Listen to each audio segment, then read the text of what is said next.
A file stream field stores unstructured, usually binary data, outside of database files. Out in the file system, and a field in a table links the table to the file. FileStream integrates the database engine and the NTFS file system, and SQL Server manages the whole thing. You can insert, update, delete, and query the data with T-SQL like any other data stored in the table. In fact, your code won't know where the blob is stored, and it doesn't need to know.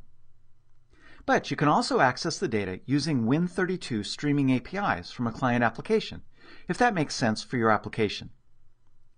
The Win32 option requires a bit of a dance, though, because you need to get a path and transaction context token from SQL Server before you can directly access the blob storage file.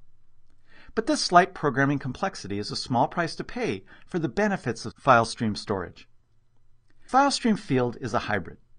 It's deeply integrated with T-SQL, so you get transactional consistency, ACID properties, triggers on the data, full text search, backups of the data, replication support, and so on. Maybe best of all, because the blobs reside out in the file system, they aren't limited by the 2 GB size limitation of other SQL Server data. Sound too good to be true? Well, this just may be one exception to that rule.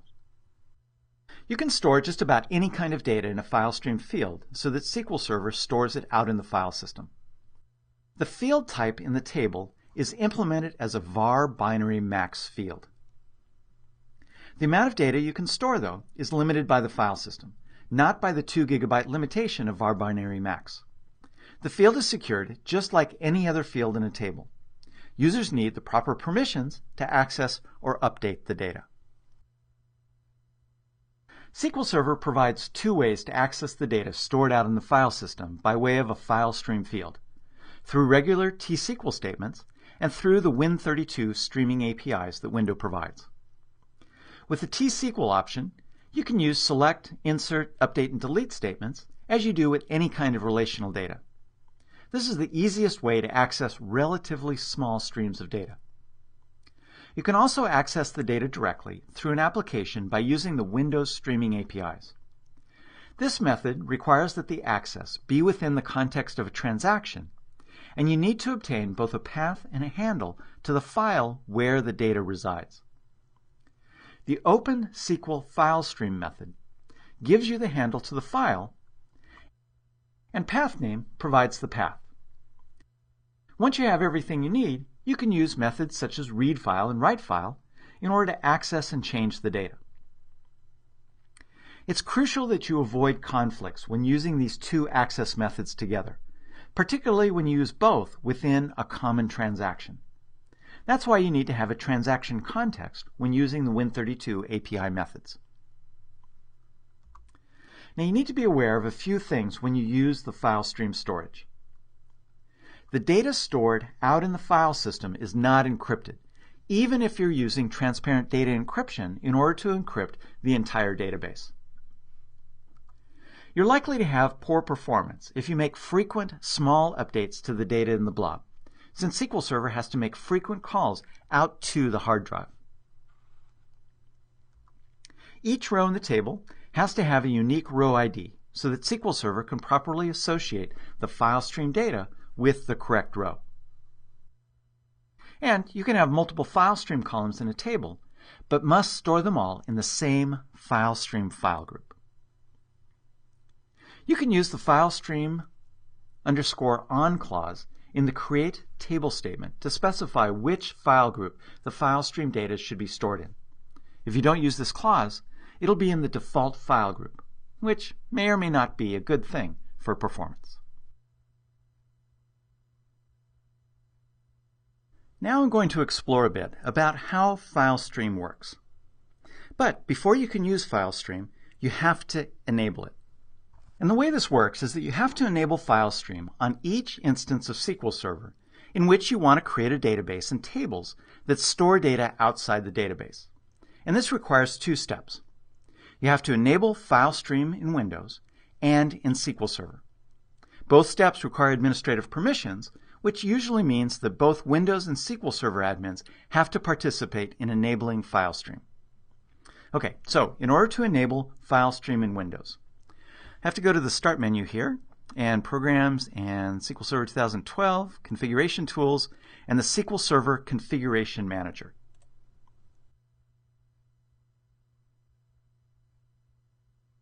Okay, so I have to go to the SQL Server Services node, and I want to pick out my default instance of SQL Server on this machine, because I have to change its properties. Right-click, select Properties, and go to the FileStream tab here. And so here's where I need to enable FileStream for Transact SQL access. And I also want to enable it for File I/O access. This is what enables that Win32 API to access the files. As soon as I do that, notice that I have a Windows share name. The default is MS SQL Server, which is the same name as this instance of SQL Server. But I can change that if I want to. But this is actually going to become a Windows share defined within Windows. All right, then there's another option here, allow remote clients access to FileStream data. Highly dangerous option because it's opening a bit of a security hole within SQL Server. It's giving wider access to data that's stored in SQL Server, specifically the data stored out in the file system. So only enable this if in fact you need to allow remote clients off this machine to access that FileStream data. Okay, I'm not going to enable that. I don't need to open it for our purposes here. All right, I'll click on OK, and that makes the change. By the way, if you go back in and turn FileStream off for an instance of SQL Server, you'll need to restart the server in order to have the change take effect. And that's real easy to do. You just right-click here and select Restart. But I don't need to do that in order to turn the service on. Okay, so I'm done with Configuration Manager, and I'll go over here now to Management Studio. Now we need to enable FileStream within SQL Server. In order to do that, you just open up a new query editor window and use this code right here. So you're changing a configuration setting, specifically the FileStream access level, and I'm going to set it to 2. And the options here are listed. 0 is disabled, that's the default setting. 1 is enabled only for T-SQL access. That's equivalent of checking only that one checkbox within the dialog box.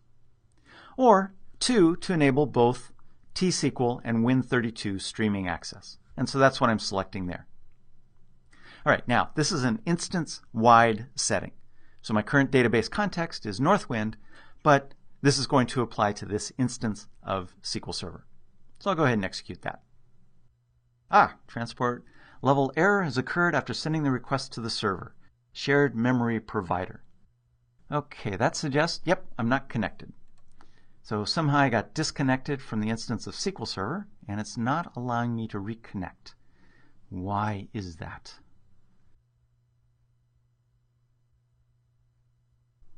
Okay, failing that, I will close that. I'm still connected there. So I'll try reopening that file. I'm not quite sure what is going on here. And now I'm connected. Okay, so somehow that query editor window got disconnected. Okay, so solve that. You can see that I'm now logged in as the app dev user once again. Okay, so I'll execute that code. All right, this time it works.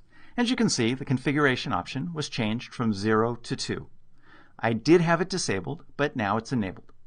Okay, and I've already run the reconfigure statement in order to install it. Okay, and then you can also use the server property function here in order to get access to various properties of the FileStream configuration.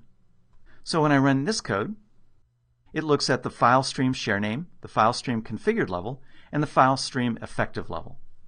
I'll execute that, and as you can see, that's that share name that I defined within Configuration Manager, and the configured level is 2 and the effective level is 2.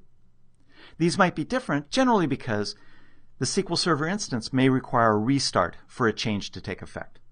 But I've already done all that, so we're good to go. Okay, so now it's time to use FileStream data. So what I'm going to do here is I'm going to create a database. It's going to be called FileStreamDB. And actually before I do that, it's good practice to always change to master. Okay, so I'm going to create this database. And the primary file group is going to be named FSDB, and the file name is going to be located at CData. Now, it's important this folder already needs to exist when this statement executes. Okay, so I'm going to specify a file group, file stream group 1, and it contains the file stream files. And that's going to be stored in this CData file stream 1. So this is the location of all of those external files that are going to be stored as file stream data. Those files that are stored, that are managed by SQL Server, but stored, the binary large objects, or whatever I choose to store, those are actually going to be files out in the disk system at this location. Okay, and then also going to create a log and put that in the same basic place. So I'm going to have the database file and the log file at this location. And then that's where the data is going to be stored. They don't all need to be in the same folder. I just did that to make it easier to see all the components that are created as part of using FileStream. Okay, and this is sometimes called the data container. So just be aware of that terminology. All right, so I'm going to go ahead and create this. Actually, before I do that, I'm going to go over here and look at Windows Explorer. Notice that I'm local disk C, the data folder. It's currently empty. And I'll execute this code.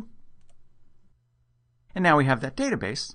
And I'll go back over here and notice that it created the file stream DB. That's the name of the file I defined. That's the log file and that's the database file. And then here's that file stream 1 folder. Okay? I don't currently have permission. It's a protected folder, but fortunately I'm logged in with system admin privileges, so I can go in there. And so notice that I have a very small header file and then some logging information.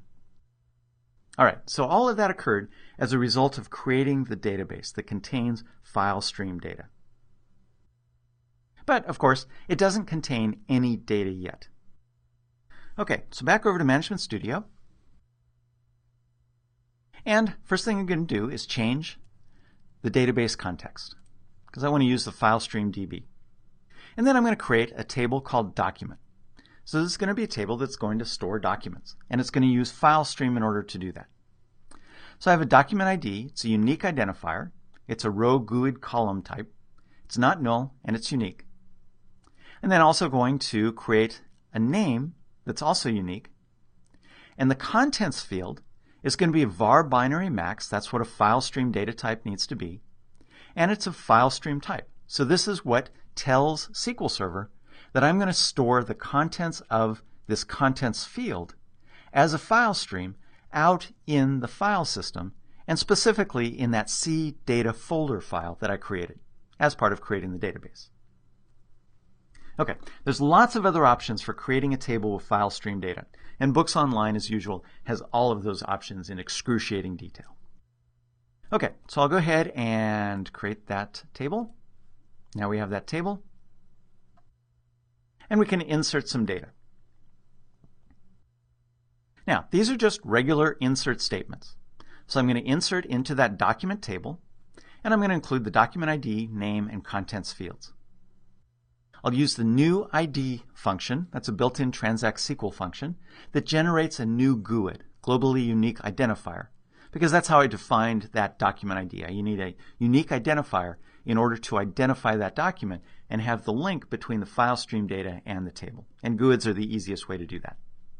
And then the name of this one is Agenda. And I'm going to cast this file stream data as var binary max. Now, it's not often I'm going to store just a simple string like this, but this is sufficient to show how file stream works. Okay, so that's going to cast it to binary data, and that information is going to be stored out on the file system. All right, then the second insert statement is going to, again, create a new ID. It's called a brain dump.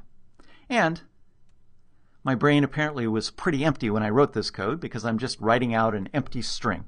It's a non-null value, but it's an empty string. And again, I have to cast it as var binary max in order to save it within the contents field. And then the third one here I'm going to do is called secrets, and I'm just going to pass a null. I'm not going to store anything at all. So apparently I have no secrets. I have nothing to hide. Okay, so I'll go ahead and execute that code to insert that data. And we have 3 rows that are inserted into the document table. And we can do a select star on the table so that you can see the data. So there's the GUIDs for the document ID, the names, and then the contents. And remember, I had to convert the contents to var binary data. So this is a binary representation of the string meet at 5. And then a binary representation of an empty string is just hex 0. And then null is just null. Okay, but what's happened here when I executed the select statement is that automatically and transparently, SQL Server went out to the file system to grab those files where this data is stored and then returned it as part of that select statement. So there's a little bit of setup. You have to be aware that you're using file stream in most cases that use right data types and so forth. But accessing data is pretty transparent. The only concession, in fact, in the insert statements that I made to this being file stream data is that I converted it to var binary. But frankly, I'd have to do that if the field was defined var binary anyway. Now I want to go out and look at that folder again. All right, so here I am within the FileStream1 folder. If I go back up a level, that all looks the same. This is the location of the database that I'm updating. I go down into FileStream again. I still have the header, still have the logging stuff. But now I have this new folder with this GUID ID. This contains then another subdirectory with this weird unique identifier that SQL Server is using internally. And I'll go down in there and notice that I have 2 records. So these contain the individual data items for each row in that document table.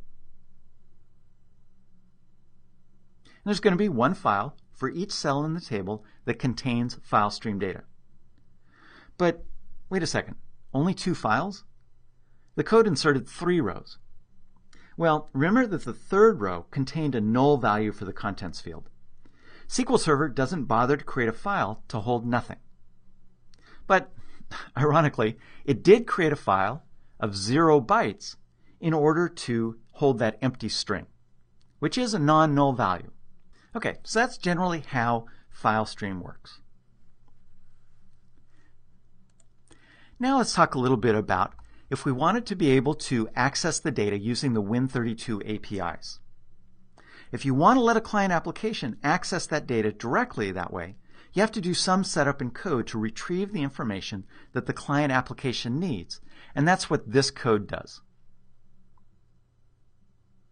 Now, you'd probably encapsulate this in a stored procedure typically, but what it does is it first starts a transaction, because you have to perform streaming access from within a transaction. Then it uses this path name function. Actually, it's a method. It's a method of the file stream field in order to get the path to the data. This references a window share name, which SQL Server created in Windows when I created the table that contains the file stream data. If the file stream field contains a null value, as it did for that secrets document that I created, path name will return null because there's no external document to reference. And then the code uses this getFileStreamTransactionContext method to get a token for the transaction context in which this code is executing. And this method returns null if there's no current transaction because a transaction is required. And then the code just displays or returns a result set with the values of the path name and transaction token variables. Now in a real application, you'd pass those variables to a client application so that it could read the data directly. Okay, and then the code completes by committing the transaction. All right, so I will go ahead and execute that. And there you can see the results. I'll widen that field, and as you can see, the path name is quite long. So I'm on a machine called Win7Dev, and then it uses that Windows share name, and then it accesses that file directory and the file and drills down into the contents, and that provides the path to that data. And then there's the hex representation of the binary transaction token. So it's a little bit complex to use the Win32 streaming APIs to get at the data, but it's nice that it's an option. And it's certainly something to explore if you want to give client applications direct access to file stream data.